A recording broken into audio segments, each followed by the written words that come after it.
프랑스 파리에 있는 루브르 박물관에는 항상 사람들이 북적이는 그런 전시관이 있습니다. 그것은 바로 레오나르도 다빈치가 그린 모나리자라고 하는 그림이 전시되어 있는 그런 섹션입니다. 그런데 이 모나리자라고 하는 작품이 1911년 도난당했던 적이 있습니다. 당시 파리의 시민들은 모나리자가 도난당했다라는 소식을 듣고 그 박물관 앞에 모여서 통곡하며 슬퍼했다라는 것입니다. 더 놀라운 사실은 그 모나리자라고 하는 그림을 다시 찾기까지 약 2년이라는 시간이 걸리게 되었는데 그동안 과거보다 6배나 많은 사람들이 이 박물관을 방문했다라는 것입니다. 그들은 박물관을 찾아와서 모나리자가 걸려 있었던 그 빈 자리를 보고 돌아갔습니다. 그림이 걸려 있을 때보다 그 그림을 잃어버렸을 때 그 소중함을 더 크게 깨달았다라는 것입니다. 그림을 되찾았을 때 파리 사람들은 축제를 벌였습니다. 2000년 전 예수님께서 이 땅에 오셨을 때 사람들은 예수님이 누구이신가를 깨닫지 못하고 그리고 예수님을 외면했습니다. 그리고 예수님 떠나신 후에야 아쉬워했습니다. 오늘 우리는 대강절 마지막 주일을 지나고 있습니다. 내 마음속에 예수님의 자리가 빈자리로 남아있다면 다시금 그 예수님을 내 마음에 모셔드리는, 그래서 성탄이 축제가 되는 우리 교우들 되기를 주의 이름으로 축원합니다. 오늘 우리가 읽은 말씀은 세례 요한의 아버지 사가랴의 예언입니다. 자신의 아들 세례 요한에 대한 예언이지만 사실 이 예언의 말씀은 예수 그리스도가 어떤 분인가에 대한 말씀입니다. 70절 말씀을 보면 이것은 주께서 예로부터 말씀하신 바와 같다라고 그렇게 말씀합니다. 즉 예수님께서 이 땅에 오신 것, 그것은 하나님이 약속하신 것이 이루어진 것이다 라는 것입니다. 사가랴가 이런 예언을 했던 시기는 성서학자들이 신구약 중간기 혹은 침묵기라고 불렀던 그런 시기였습니다. 이스라엘 백성들이 나라가 망하고 바벨론의 포로로 끌려갔다가 돌아온 후에 예수님이 탄생하시기 전까지 약 400년의 시간, 그 시간 동안 선지자도 없고 하나님 말씀도 없는 그런 시간을 보냈습니다. 이 시기는 이스라엘 백성들에게 다시금 하나님께서 언제 말씀하실까를 기다리는 시간이 됐고 하나님께서 역사하시는 것을 기다리는 그런 기다림의 절기가 되었다라는 것입니다. 이 시기에 대해서 시편 기자는 시편 76편에서 이렇게 설명합니다. 그는 벤 풀에 내리는 비같이 땅을 적시는 소낙비같이 임하리라 라는 것입니다. 목축을 하고 농사 짓는 사람들에게 있어서 비가 생명과도 같은 것입니다. 벤풀이라고 하는 건 불을 다 베어낸 초장을 뜻합니다. 그런데 그곳에 비가 내리면 다시금 싹이 나와서 가축을 먹일 수 있는 그런 풀로 자라나게 됩니다. 농사를 짓는 농부는 씨앗을 준비하고 밭도 갈아엎습니다. 그리고 비를 기다립니다. 비가 이제 씨앗 뿌릴 그 밭을 적셔주기를 기다리는 것입니다. 그런데 비가 오지 않으면 초장에 새싹이 돋고 풀이 자라나는 것이 아니라 있던 풀이 뿌리까지 말라버리게 됩니다. 뿐만 아니라 비가 내리지 않으면 농부들이 씨를 뿌려도 싹이 나지 않습니다. 줄기가 난다고 해도 열매를 기대하기 어려운 것입니다. 그렇다고 한다면 이때 농부들의 마음은 타들어간다라고 할 수 있겠습니다. 이걸 우리는 목마름이라고도 말할 수 있습니다. 이런 마음 가지고 예수님을 기다리고 있었다라는 것입니다. 사람들은 인간을 영적인 존재라고 말합니다. 그래서 육신의 목마름이 해결된다 할지라도 만족할 수가 없습니다. 철학자 파스칼은 모든 사람의 마음 속에는 하나님이 만드신 하나의 공간이 있습니다. 그리고 이 공간은 하나님이 아니면 채울 수가 없습니다라고 그렇게 말합니다. 명예로도 권력으로도 돈으로도 쾌락으로도 그것을 채울 수가 없다라는 것입니다. 이스라엘 백성들은 오랜 기간 동안 목마름 가운데 예수 그리스도를 기다렸습니다. 그리고 예수님께서 이 땅에 오셨다라는 것입니다. 예수님께서 이 땅에 오신 것, 그것은 하나님께서 이제 역사하신다라고 하는 증거가 됩니다. 성탄의 절기에 예수님은 우리 삶에 어떤 하나님의 역사의 증거가 됩니까? 첫 번째로는 하나님께서 우리를 긍휼히 여기시는 증거가 된다라는 것입니다. 예수님께서 이 땅에 오신 이유를 사가랴는 이렇게 고백합니다. 72절에 보면 우리 조상을 긍휼히 여기셨습니다. 또 78절을 보면 우리 하나님의 긍휼로 인함이다라는 것입니다. 성경에 보면 은혜와 긍휼이라고 하는 단어가 있습니다. 이 두 개의 단어는 비슷하지만 차이가 있는 그런 말입니다. 긍휼이라고 하는 것은 어려움 겪고 있는 사람들을 불쌍하게 여기시는 하나님의 마음을 의미합니다. 그리고 은혜라고 하는 건 하나님 앞에서 아무것도 받을 자격 없는데 그런데 받게 되는 것을 은혜라고 말합니다. 그래서 한 가지 사건에 대해서 하나님의 마음은 긍휼이고 그것을 받는 사람들의 측면에선 은혜라고 그렇게 이해할 수 있는 것입니다. 예수님께서 이 땅에 오신 것, 그것은 하나님이 우리를 긍휼히 여기신다라는 증거고 그 예수님을 우리가 모셔드리면 우리 안에 이 은혜가 임한다라는 사실을 믿으시기를 바랍니다. 그리고 예수님을 통해서 하나님께서 긍휼하심을 베풀어 주시는 것이 바로 구원의 은혜라는 것입니다. 디도서 3장 5절 말씀을 보면 우리를 구원하시되 우리가 행한 바 의로운 행위로 말미암지 아니하고 오직 그의 긍휼하심을 따라 중생의 씻음과 성령의 새롭게 하심으로 하셨다라고 말씀합니다. 멸망 가운데 있는 우리를 하나님께서 구원하신 그 이유, 예수님을 이 땅에 보내신 이유, 그것은 우리 행위가 하나님 보시기에 의롭기 때문이 아니고 우리를 불쌍히 여기시는, 우리를 긍휼히 여기시는 그 마음 때문이다라는 것입니다. 성탄은 하나님이 우리를 불쌍히 여기시고 우리를 긍휼히 여기신다라고 하는 증거가 되는 걸 기억하시기 바랍니다. 러시아의 페테르부르크에 가면 에르미티지라고 하는 박물관이 있습니다. 많은 사람들이 이곳에 가서 여러 작품을 보지만 가장 대표적인 작품을 꼽는다면 렘브란트의 돌아온 아들이라는 작품입니다. 아마 우리 교회를 이렇게 돌아다니시다 보면 이 작품이 걸려 있는 걸 보실 수 있을 겁니다. 저도 사택에 이 그림을 한 점 걸어 놓았습니다.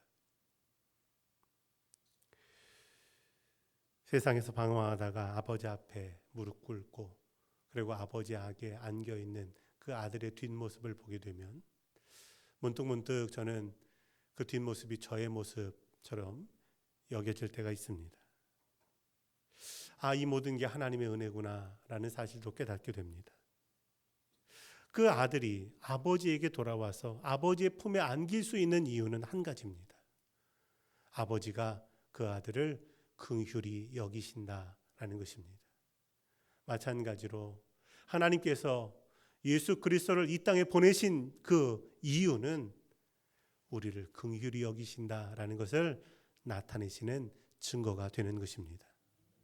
누가복음 18장을 보면 예수님의 비유 가운데 바리새인과 그리고 세리의 기도에 관한 비유가 나옵니다. 바리새인은 기도하면서 세리를 무시합니다. 자신이 한 일을 잔뜩 드러냅니다. 자랑합니다. 반면에 세리는 하나님 앞에 기도할 때 하나님, 저를 불쌍히 여겨 주옵소서. 저는 죄인입니다. 이 기도밖에는 할 것이 없습니다. 그때 예수님 뭐라고 말씀하십니까? 세리가 의롭다 하심을 받고 돌아갔다라는 것입니다. 하나님 앞에 의롭다라고 하는 것, 그것은 우리가 뭘 내보이고 자랑한다고 해서 되는 것이 아니라 하나님이 우리를 불쌍히 여기시고 긍휼히 여기실 때 우리를 의롭게 보아 주신다라는 사실입니다. 하나님은 긍휼이 많으신 분입니다. 성경에는 긍휼이 많은 정도가 아니라 긍휼이 풍성하신 분이다라고 말씀합니다. 그리고 이 긍휼이 풍성하신 하나님을 우리는 예수 그리스도 안에서 만날 수 있습니다. 그리고 그것이 바로 우리가 성탄에 누리는 은혜가 되는 것입니다. 이스라엘 백성들이 애굽을 탈출해서 광야로 나왔을 때 하나님께서 그 이스라엘 백성들을 그 광야로 이끄시고 나중에 가나안까지 이끄신 이유를 신명기는 이렇게 기록합니다. 다만 그들을 사랑하심을 인하여라는 것입니다. 다만이라고 하는 건 이유가 없다라는 것입니다. 특별히 사랑할 만한 이유가 있어서 사랑하는 것이 아니라는 겁니다. 다만이라고 하는 건 무조건이라는 것입니다. 애굽에서 종노릇하며 신음할 때 하나님께서 그들을 긍휼히 여기셨고 그들을 사랑하심으로 그들을 이끌어내셨다라는 것입니다. 때로 우리 삶에 하나님 보시기에 아름답지 못한 모습이 있을 수 있습니다. 허물도 있고 부끄러움도 있습니다. 그러나 그럼에도 불구하고 우리를 긍휼히 여기시는 하나님의 마음은 예수 그리스도를 통해서 증거된 걸 믿으시기 바랍니다. 이 성탄을 지나며 우리를 긍휼히 여기시는 그 하나님의 은혜, 그것을 새롭게 깨닫고 경험하는 우리 교우들이 되기를 주 이름으로 축원합니다. 두 번째로는 예수님이 용서하신다라고 하는 증거입니다.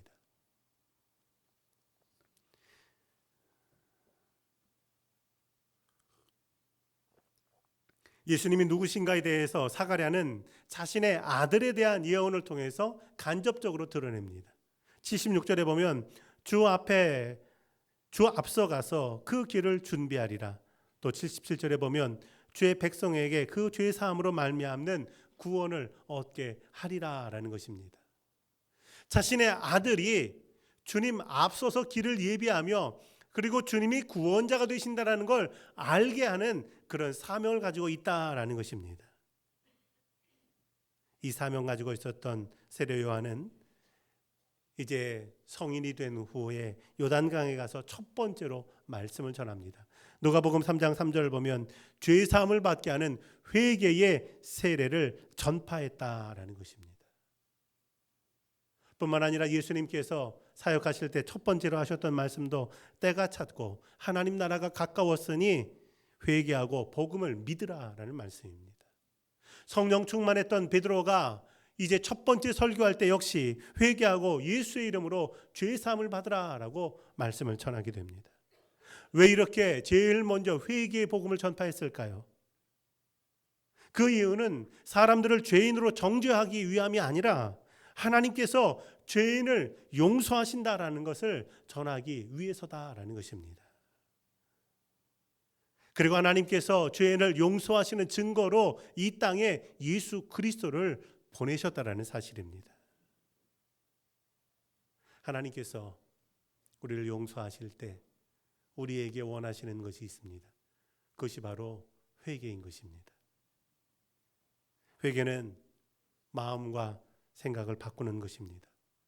마음과 생각을 바꿀 때 행동도 따라서 변화되게 됩니다. 그런데 하나님 앞에 회개한다고 하지만 내 마음과 생각, 내 힘과 내 의지로만 되지 않는다라는 것을 경험할 때가 얼마나 많은지 모릅니다. 내 힘과 내 의지로 안 될 때 어떻게 해야 됩니까? 알코올 중독자들이 그 중독에서 벗어나기 위해서 가장 먼저 해야 될 단계가 있다고 합니다. 그것은 내 스스로 내 힘과 의지만으로는 이 중독에서 벗어날 수 없다라고 하는 절망감을 경험하는 데 있다는 것입니다. 아무리 의지가 강해도 그것만으로는 이 술을 끊을 수 없다라는 절망감을 갖게 될 때 그들은 다른 이의 도움을 구하게 된다는 것입니다. 알코올 중독자들의 치료 모임에 모이면 그 사람들은 서로가 서로를 돕습니다. 서로가 서로를 붙잡아주고 서로가 서로를 지지해주는 걸 통해서 이 중독에서 벗어나도록 돕는다는 것입니다. 우리 삶에도 마찬가지로 우리 스스로 고칠 수 있는 것이 있지만, 그러나 우리 영혼 속에 있는 죄의 문제와 같은 것은 우리 스스로 고칠 수 없습니다. 그렇다고 한다면 내 힘과 내 능력만으로 안 될 때 우리가 할 수 있는 것이 무엇입니까? 하나님을 의지하고 그리고 성령의 도우심을 간구하는 데 있는 것입니다. 우리가 믿음을 가지고 성령을 의지하며 회개하며 나아갈 때 주시는 은혜가 어떤 것입니까? 요한일서 1장 9절 말씀을 보면, 만일 우리가 우리 죄를 자백하면 그는 미쁘시고 의로우사 우리 죄를 사하시며 우리를 모든 불의에서 깨끗게 하신다라는 것입니다. 우리가 예수 그리스도를 의지하고 하나님 앞에 나아가서 회개하며 용서를 구하게 될 때 그 어떤 것이라 할지라도 우리를 용서하시며 우리를 받아주시는 하나님의 은혜가 있음을 기억하시기 바랍니다. 세례 요한은 회개만 전한 것이 아니라 회개와 더불어 세례를 전파했습니다. 세례는 물로 씻어낸다라고 하는 의미가 있습니다. 우리는 그릇을 어떻게 깨끗하게 합니까? 새로 만든 그릇이 깨끗한 그릇입니까? 아니면 이제 상점에 가서 쓰려고 새로 사온 그릇, 포장도 뜯지 않은 그릇이 깨끗한 그릇입니까? 그렇지 않습니다. 새로 만든 그릇, 이제 막 포장을 뜯은 그릇이라 할지라도 물로 씻어야 사용할 수가 있습니다. 깨끗한 그릇은 방금 씻은 그릇입니다. 또 항상 씻겨 있는 그릇이라고 말할 수 있습니다. 그래서 신약성경 디모데후서 2장 21절 말씀을 보면, 그러므로 누구든지 이런 것에서 자기를 깨끗하게 하면 귀히 쓰는 그릇이 되어 거룩하고 주인의 쓰심에 합당하며 모든 선한 일에 준비함이 되리라 라고 약속하십니다. 하나님께서는 큰 그릇보다 깨끗한 그릇을 좋아하십니다. 예쁜 그릇보다 깨끗한 그릇을 찾으십니다. 아름다운 그릇보다 깨끗한 그릇을 사용하신다라는 것입니다. 지난 한 해 동안 우리 심령에 허물이 생기고 또 얼룩이 생기지 않았습니까? 예수님을 기다리며 회개의 영성을 회복하시기 바랍니다. 하나님이 회복시키시면 아름다운 믿음의 그릇이 되고, 회개함으로 깨끗해지게 될 때 언제나 하나님께서 사용하시는 복이 있는 그릇, 그리고 하나님께서 축복을 담으시는 믿음의 삶이 되는 줄로 믿습니다. 마지막으로는 하나님께서 우리를 사용하신다는 증거가 됩니다.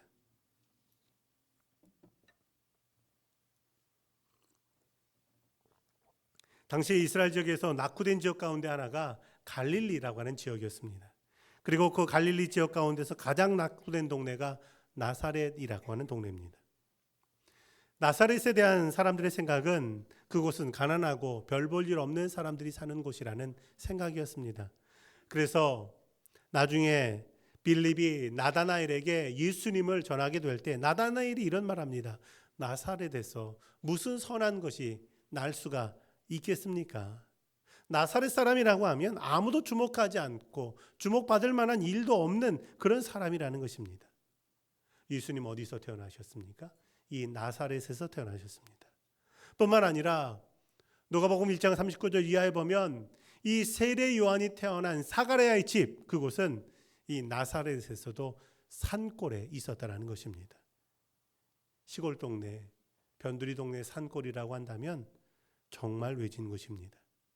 그런데 그곳에서 태어나는 이 사가랴의 가정의 아이에 대해서 하나님은 말씀하십니다.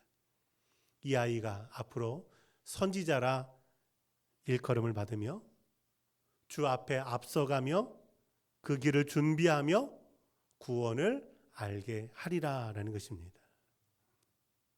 즉 사가랴의 아들인 이 세례 요한, 하나님께서 사용하신다라는 것입니다. 그 사람을 향한 하나님의 계획이 있다라는 것입니다.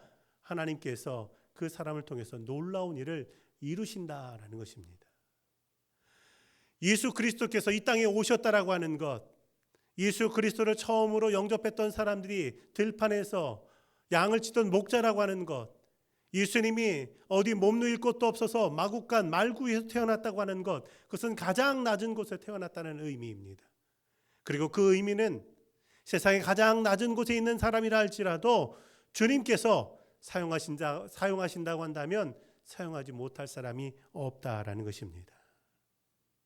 그래서 사도 바울은 고린도전서 1장 26절에서 이렇게 권면합니다. 형제들아, 너희의 부르심을 보라. 부르심을 받은 자들은 육신을 따라 지혜로운 자가 많지 않고 권력 있는 자도 많지 않고 좋은 가문에서 태어난 자도 많지 않다라는 것입니다.